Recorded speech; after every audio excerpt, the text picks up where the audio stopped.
Welcome back to another week of foal watching. Realistically, though, I think this is going to be a slow week, foal watching wise. I think our one and only chance for a baby this week is going to be the Vacoma. Part of me is kind of hoping we wait till Friday. Wouldn't that be nice? Do I think that's going to happen? Probably not. Anyway, it's currently Monday night, Tuesday morning. Nothing really happened tonight, which, I expected. It is supposed to snow today, like all today and tomorrow, I think, ish. I don't know, days or days.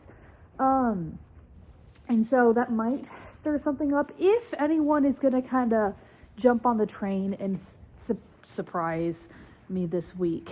The cyberknife is like a maybe. Last year, she really drug it out and drove me nuts, so like, whatever, maybe. And then we have a practical joke over here, as well as an elite power. So like, they might do something a little bit now, just because we do have a hello to say from the weekend, which I will get to in a moment. So those two are ones that like, okay, yeah, sure. If they decide to do something, I would be overly surprised, but realistically, I think this week is going to be pretty slow. And I think our best chance is the Vacoma. Anyway, let's say hello to this new kid, and I guess see if this snow is gonna trick some of these ladies into doing anything. But yeah, apparently I didn't get the memo, but there is a trend of popping on the coldest night of the week and giving us a filly with chrome every single time that happened. Like, I guess I got the memo now, seeing it's happened so often. But we now have an elite power filly from the weekend. I actually thought she was going to be born during the daytime, because when I came, because obviously I'm still here on the weekends, even if I'm not working. When I came on Sunday, she was pretty uncomfortable, and she was walking, and I was like, okay. So I actually, sat right here and waited for her, and she didn't do anything. And, well, I mean, she walked, but that was expected. But yeah, she waited for the evening, and I was like, okay, cool, fine, whatever, not my problem. But yeah, overall, baby is doing great. She's a big, pretty filly. Oh, we're gonna stretch. She goes, no, you keep talking. Obviously, she's still wearing a little catheter, just because we kind of got to that point where we had just like 2 or 3 diarrheas back to back, and so we're just keeping it in just in case. Reality is, they'll typically pop up with it within 24-48 hours after they're born, and if they don't, then they're fine. And so we just leave the catheter in just in case. And realistically, some of them are getting it and some of them are not. We've only had like 3 that have gotten it, but that's 3 enough for us. It makes me paranoid. So I'd rather have it just in case, so I can give fluids throughout the night if I need to, rather than have to call my vet at 2 a.m. Anyway, but she's been bright, happy, alert, fine. So I have a feeling that she's going to be one of them that doesn't get it, just because she's kind of past that little like time limit that I've set on it myself. So anyway, that being said, we had a hello to say for the weekend. We also unfortunately had a goodbye. Zombie baby, if you remember from last week, was a baby who was born Monday, and she was DOA, right? Like, she was not alive. Somehow we resuscitated her and got her back, like way past the limit that essentially, here's the thing, it was truly like a miracle that she was alive. Like, it should not have happened logically. And then we took her to the clinic, and typically they're going to show neurological signs within the first 48 hours, like maybe 36, but like in the first 48 hours, like maybe 72 if you're really pushing it. But realistically, within 48 hours, whether or not you have a fighting chance. And she was completely, perfectly happy, healthy, fine, all through the week. Like, they sent her home. Obviously, she was on meds, and she was bouncing around, having a great time, kicking and having fun. And then all of a sudden, on Sunday afternoon, she went neurological, and she went downhill really, really fast. So unfortunately, Zombie did not zombie a second time. But realistically, it was definitely like a surprise and a shock and a miracle that it happened the first time. Like, she was down for a very long time. She was DOA much longer than, a normal expectation. So it sucks, but like, realistically, I mean, the entire time she was alive, she was, loved and cuddled, and she absolutely whooped her ass any chance she got. So I'm sure we will see her in another lifetime. It was just apparently not meant to be this one. Anyway, I have a feeling it's going to be a slow week, like I said. I'm feeling it's going to be just her. But I guess we'll see if anyone decides to spice it up. I just lost my shoe. Well, I hope that's not an indicator of how this week is going to go. It is Tuesday night, Wednesday morning. Listen, I think yesterday I was all like, listen, it would be so cool to have a baby on Friday because then I can have a birthday baby. I lied. I don't want a birthday baby anymore because I looked at the weather, okay? And I was originally lied to because I was told it was going to be like 20, 30 degrees on, Friday. And I was like, oh, that's fine. That's fine. No.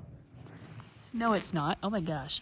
I think we're supposed to be getting even more snow, and then we're going to be in the negative temps. As in, I think like Friday, we're going to be like -2. So I'm hoping everyone keeps their legs crossed and we have no baby this week in total. So that's my goal, is just let's take a break. Let's have a week off. Let's reset, recharge, and not have a kid this week. Awesome. Sounds great, everybody. No one's listening to me, obviously. That being said, I have 2 new hellos to say, mare-wise, not baby-wise. This mare is carrying a Curlin, and this mare is carrying a Cody's Wish.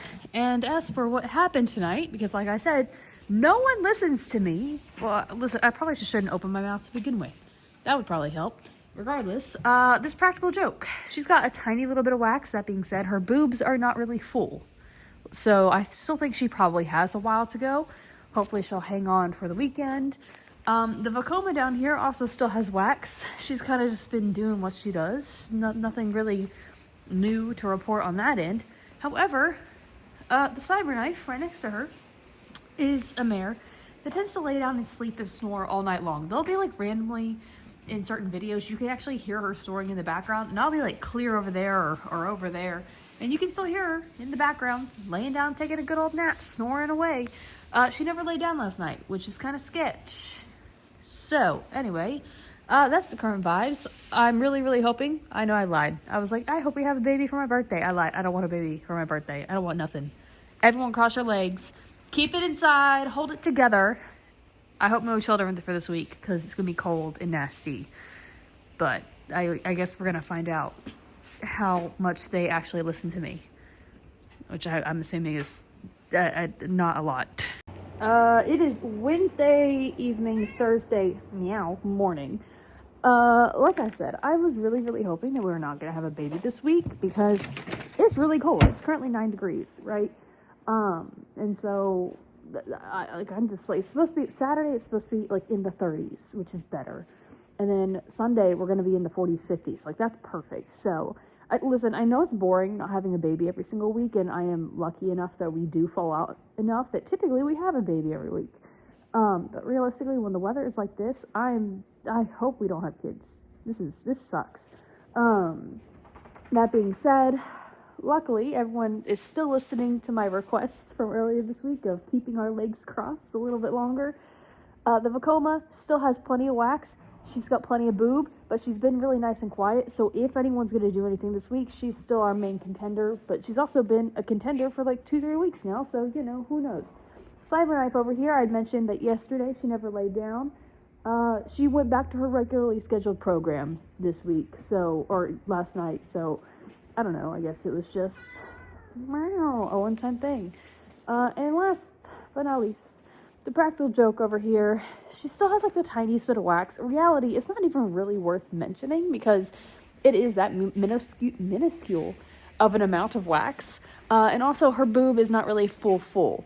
So that's just, but she has it. It's for my mental calendar of all things.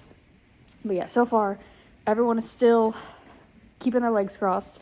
Just 2 more days, ladies, and then we can pop. Feel free to do the popping after that, but please, there's a light at the end of the tunnel. Let's keep them crossed a little longer.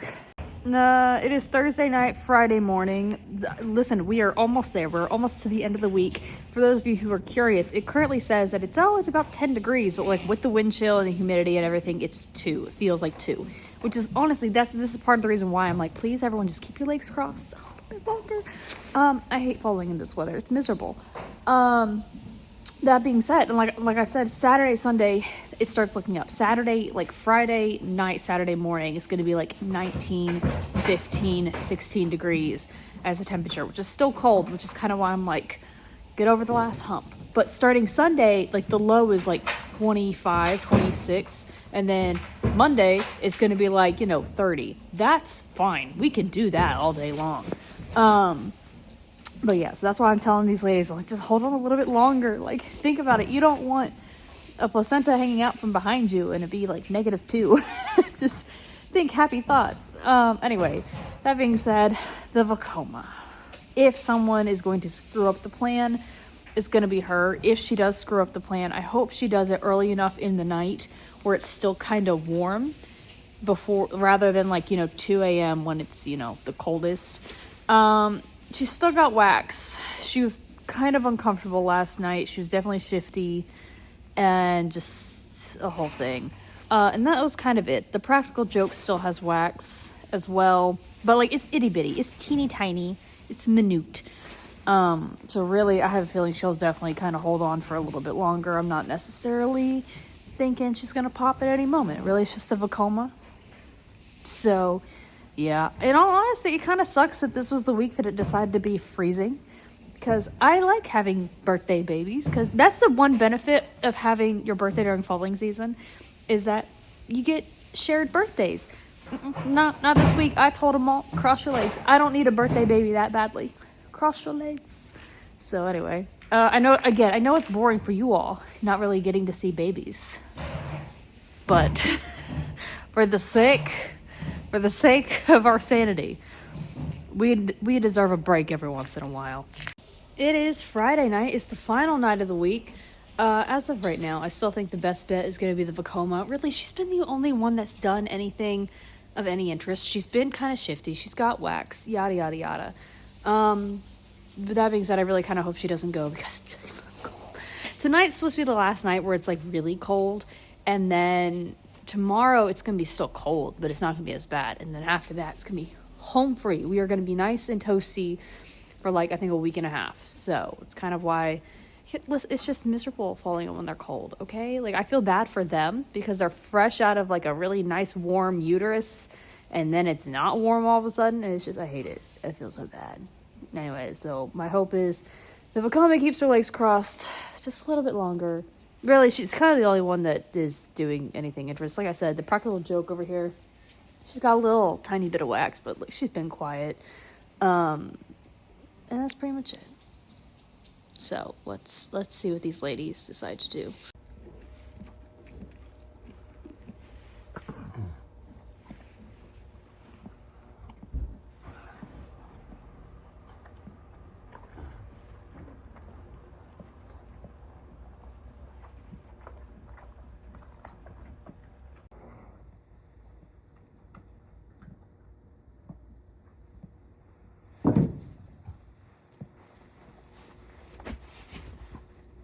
I want to keep you warm, kid.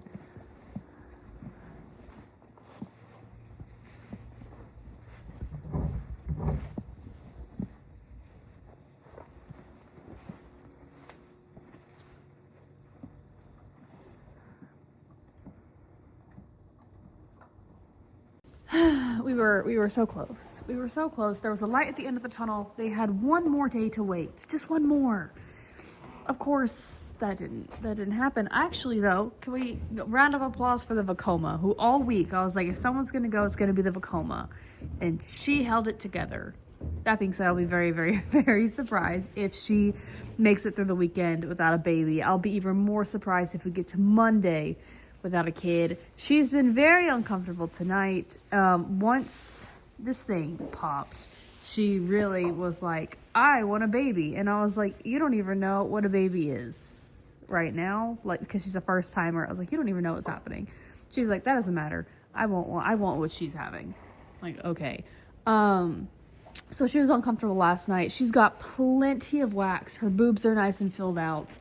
And then also, I know I had mentioned that the practical joke over here had like a tiny, minuscule amount of wax. But like, realistically, I didn't really think it was anything to kind of note. Well, I've changed it up a little bit because now she does have more proper wax. She's filled out a little bit more. And, you know, she's progressing a little bit more seriously. So I wouldn't be surprised if she has a kid over the weekend. But I also wouldn't be surprised if she holds off until the beginning to mid of next week. So that's kind of the current vibe with these two. As for our trader, the one who let me down, I know it's boring for you all when you all don't have a baby for the week, but this was the 1 week I was like, bro, please, it's cold, there's a light at the end of the tunnel, the weekend is gonna be warm, you can make it. They did not make it. We did not make it. And her, I had said, I was like, yeah, she was a little weird a couple nights ago because she's someone who lays down and sleeps a lot, right? And I thought it was a little weird that she had not laid down to sleep at all that night. But then she was completely fine and normal, quiet. No, she literally waxed up like maybe an hour before she popped. So, goodness. That's kind of how that ended up happening. And in all honesty, because obviously my little room is right there, right? I heard her walking. Hi. I heard her walking. And I thought it was the Vacoma, right? And so I was like, okay. And so I came out to check, and everyone was, you know, relatively quiet and fine. And I went back in, and I heard somebody start walking again. Again, I thought it was her. And then I heard her lay down, and I waited a little bit, and then I came out, and I was like, okay. And I was really surprised that she was the one laying down, and she had her butt kind of in that corner, and I could see that she was a little warm. Her tail was kind of up. And I was like, you're falling, aren't you? And I was like, listen, as much as I understand that you picked that spot because you think it was comfy, you can't fall in that corner because there's legitimately no room for like baby to go. Like you need to turn around somewhere. So I was like, I'm so sorry. I hate to ask. I was like, can you please stand up and pick a different spot? And so, you know, got her up and moved her to a different spot. And not too long after, we had a nice little cyberknife filly. So yeah, it was pretty uncomplicated. I was definitely surprised just because last year she really drug it out. Like last year she walked and was uncomfortable for I believe like 2 weeks. She drove me up a wall. And then obviously this year she kind of just was uncomfortable the one night. And in all honesty, I thought it was her because she was also being uncomfortable, and like I was standing right between both their stalls, and just for whatever reason, I don't know, she was just a little sneakier than I expected this round. Maybe it's because they complained too much. I could have swore I saw somebody walk by. But my dogs would have said something. I'm just paranoid. It's fine. Anyway, ain't you so cute? Yeah, I know. We didn't have enough fillies, right? We didn't have enough chestnut fillies. Obviously, and there's enough chrome. Oh, yes. She says, I like my baby. Yes, you did. And I am very thankful that you had amazing colostrum because I needed to steal a bottle. So basically, obviously, for those of you who didn't know, colostrum is the first milk, right? And sometimes mares, like for whatever rhyme or reason, will need to be supplemented with different colostrum, right? Like let's say the mare was dripping milk for an extended period of time, or she's NI positive, so we have to strip her of the colostrum and supplement it with something else, or just, you know, there's a variety of reasons that for whatever reason baby mama just didn't have enough colostrum for baby. And so oftentimes we will collect colostrum from other mares and just, you know, store it so that if we need it, we can, you know, give that to baby. But however, our rule of thumb when it comes to taking colostrum is that they have to have like absolutely outstanding colostrum. Like they have to be in like the very, very, very top 1% range, right? Not only that, but I typically will not take any colostrum off of any first-time mamas, just because they tend to have smaller boobs and smaller bags and all that nature. So I like to make sure that, you know, baby has plenty and I'm not stealing from a baby that already has a smaller supply to steal from. Oh goodness. Just, you know, kind of just little stuff like that. And so I don't typically take from any first timers, and I don't take from anything that has like a smaller bag. And we're very picky about what colostrum we actually keep. And so we had used a lot unexpectedly toward the end of last year, and I knew I was only down to like 2 bottles, and so I really, really needed some. And we've only been able to collect one so far just because we've had so many first-time mamas, like, right off of the bat. And so I was very thankful that I was able to steal a bottle of colostrum off of her. Ugh. And actually, fun fact for those of you who didn't know, we can actually donate bottles as well. So, like, if I have a surplus of them, I can always donate them to our vet clinic, because obviously our vet clinic will obviously need some from time to time. And typically, we're always a pretty big supplier to our vet clinic. We'll always send them a couple bottles every year. We always have a ton of them. And I don't really know what happened, but all of a sudden last year, my supply kind of got low. And I was like, okay, whatever, it's fine. And then the beginning of this year, I was like, I really, really need colostrum. But luckily, I've got like, I think 2 or 3 bottles now. And a lot of my up-and-coming mares are not first-timers. I have a lot of more experienced mares with bigger boobs coming around. She's a great example. Are you? No, you're not. You're my Vacoma. These two are actually great examples, and they're phenomenal producers. So they always give me nice boobs and plenty of milk. You two are first timers, and then I got a few more down there that have been around the block a time or two that always are just, mega milkers, and I heavily appreciate it. Anyway, that's kind of the vibe for the week. Luckily, she went early enough in the night where it wasn't that cold. It definitely got colder as the night went on. But, we could have just waited 1 more day, 2 more days, and you wouldn't have had to deal with the chilly weather. She's like, it's not up to me, man. The baby said it was time. I know. I'm sorry. Anyway, I guess that's it for the week. You seem like you're ready to go home as well. But I guess we will see if the Vacoma is going to pop over the weekend or if she's going to wait for us until next week.